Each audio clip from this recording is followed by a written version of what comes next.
SK news Mulbagal digital ಸುದ್ದಿವಾಹಿನಿಗೆ ಸ್ವಾಗತ. ಮುಳಬಾಗಿಲು ಒಕ್ಕಲಿಗರ ಸಮುದಾಯದ ಮುಖಂಡರಿಂದ ಆದಿಚುಂಚನಗಿರಿ ಮಠಕ್ಕೆ ಭೇಟಿ, ಕೆಂಪೇಗೌಡರ ಜಯಂತಿ ಆಚರಣೆ ಕುರಿತು ಮಹತ್ವದ ಚರ್ಚೆ. ಮುಳಬಾಗಿಲು ತಾಲೂಕಿನ ಒಕ್ಕಲಿಗರ ಸಮುದಾಯದ ಅಧ್ಯಕ್ಷರಾದ ಆಲಂಗೂರು ಶಿವಣ್ಣ ಅವರ ನೇತೃತ್ವದಲ್ಲಿ ಆರ್ ರಾಜೇಂದ್ರ ಗೌಡ, ನಾಗವಾರ ಎನ್ಆರ್ ಸತ್ಯಣ್ಣ, ಕಾರ್ಯದರ್ಶಿ ನೋಟ್ರಿ ನಾಗರಾಜ್, ಎಂವಿ ವೆಂಕಟರಮಣಪ್ಪ, ವಕೀಲ ಉಪ್ಪಾರಹಳ್ಳಿ ಪ್ರಭಾಕರ್ ಸೇರಿದಂತೆ ಪ್ರಮುಖ ಮುಖಂಡರು ಇಂದು ನಾಗಮಂಗಲ ತಾಲೂಕಿನ ಆದಿಚುಂಚನಗಿರಿ ಮಠಕ್ಕೆ ಭೇಟಿ ನೀಡಿದರು.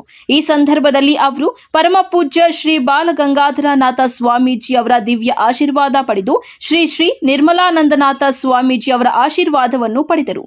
ಬಳಿಕ ಶ್ರೀ ನಿರ್ಮಲಾನಂದನಾಥ ಸ್ವಾಮೀಜಿ ಅವರೊಂದಿಗೆ ಮುಳಬಾಗಿಲು ತಾಲೂಕಿನಲ್ಲಿ ಒಕ್ಕಲಿಗರ ಸಮುದಾಯದ ಭವನ ನಿರ್ಮಾಣ ಹಾಗೂ ನಾಡಪ್ರಭು ಕೆಂಪೇಗೌಡರ ಜಯಂತಿಯನ್ನು ಅದ್ದೂರಿಯಾಗಿ ಆಚರಿಸುವ ಕುರಿತು ಸುದೀರ್ಘ ಚರ್ಚೆ ನಡೆಸಲಾಯಿತು. ಮುಳಬಾಗಿಲು ತಾಲೂಕಿನಲ್ಲಿ ಸುಮಾರು 500 ಪಲ್ಲಕ್ಕಿಗಳ ಬೃಹತ್ ಮೆರವಣಿಗೆಯೊಂದಿಗೆ ನಾಡಪ್ರಭು ಕೆಂಪೇಗೌಡರ ಜಯಂತಿಯನ್ನು ವಿಜೃಂಭಣೆಯಿಂದ ಆಚರಿಸಲು ಸಿದ್ಧತೆ ನಡೆಸಿರುವ ಬಗ್ಗೆ ಮುಖಂಡರು ಸ್ವಾಮೀಜಿ ಅವರಿಗೆ ಮಾಹಿತಿ ನೀಡಿದ್ದಾರೆ.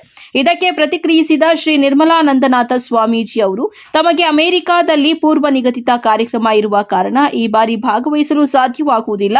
ಮುಂದಿನ ತಿಂಗಳು ಅಥವಾ ಸೆಪ್ಟೆಂಬರ್ನಲ್ಲಿ ಮುಳಬಾಗಿಲಿನಲ್ಲಿ ಅದ್ದೂರಿಯಾಗಿ ಕೆಂಪೇಗೌಡ ಜಯಂತಿ ಆಚರಿಸುವ ಬಗ್ಗೆ ಈ ತಿಂಗಳ 17ರಂದು ಆಂಧ್ರಪ್ರದೇಶ ವಿಕೋಟೆಯಲ್ಲಿ ನಡೆಯುವಂತಹ ಕಾರ್ಯಕ್ರಮದಲ್ಲಿ ಭಾಗವಹಿಸಿದ ಸಂದರ್ಭದಲ್ಲಿ ಅಂತಿಮ ದಿನಾಂಕ ನಿಗದಿಪಡಿಸಲಾಗುವುದು ಎಂದು ತಿಳಿಸಿರುವುದಾಗಿ ಮುಳಬಾಗಿಲು ಒಕ್ಕಲಿಗರ ಸಮುದಾಯದ ಮುಖಂಡರು ಮಾಹಿತಿ ನೀಡಿದ್ದಾರೆ.